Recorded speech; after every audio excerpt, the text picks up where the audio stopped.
Axel est atteint d'un trouble du comportement autistique. Il a le droit à 24 heures de prise en charge à l'école par un AESH, un accompagnant pour élèves en situation de handicap.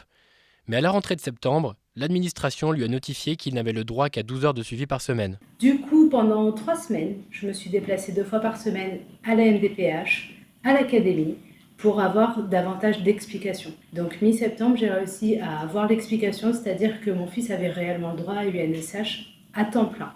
Auparavant, personne ne me l'avait signalé. Une situation difficilement compréhensible pour cette mère de famille, mais également pour son AESH, notifié au dernier moment de son changement d'affectation. Et là, du coup, tout le monde est tombé un peu des nues, puisque la ESH qui était présente à 12 heures n'était même pas au courant. Retard de salaire, contrat non signé. De nombreux AESH dénoncent une rentrée difficile. En cause, la réforme de l'école inclusive voulue par le ministre de l'Éducation nationale, Jean-Michel Blanquer. Nous avons reçu un courrier nous expliquant, donc au mois de juillet, comme quoi nous ne serions pas renouvelés. Et la secrétaire, sa directrice de cabinet nous dit, mais écoutez, vous êtes en CDD, on n'a pas de raison à vous donner.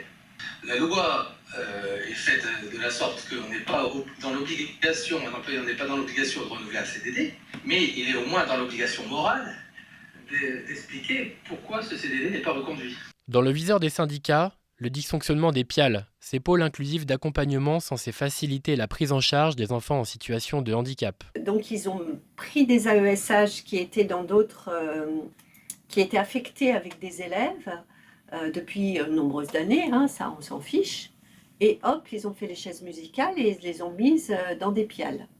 Donc les PIAL ont été remplis, mais il se trouve que dans les PIAL, ils ont été tellement remplis qu'il y avait finalement des AESH qui se retrouvaient sans rien parce qu'il y avait trop d'AESH par PIAL.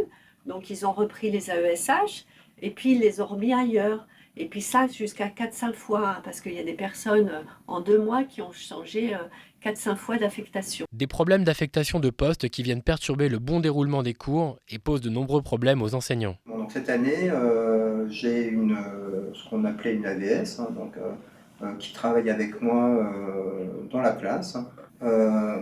Il y a des moments où elle n'est pas là.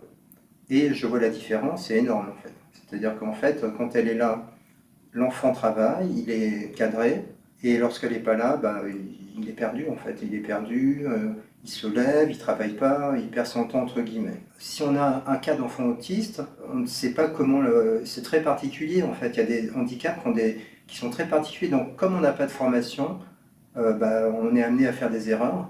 Et donc l'école inclusive, c'est une bonne idée, mais encore faut-il avoir les moyens de sa réussite. Revalorisation des salaires, formation plus adaptée, demande d'un statut de fonctionnaire reconnu par l'État. Alors que le gouvernement prévoyait de faire de l'école inclusive la priorité de son quinquennat, syndicats et collectifs d'AESH défileront à Paris le 20 novembre pour demander des comptes à Jean-Michel Blanquer.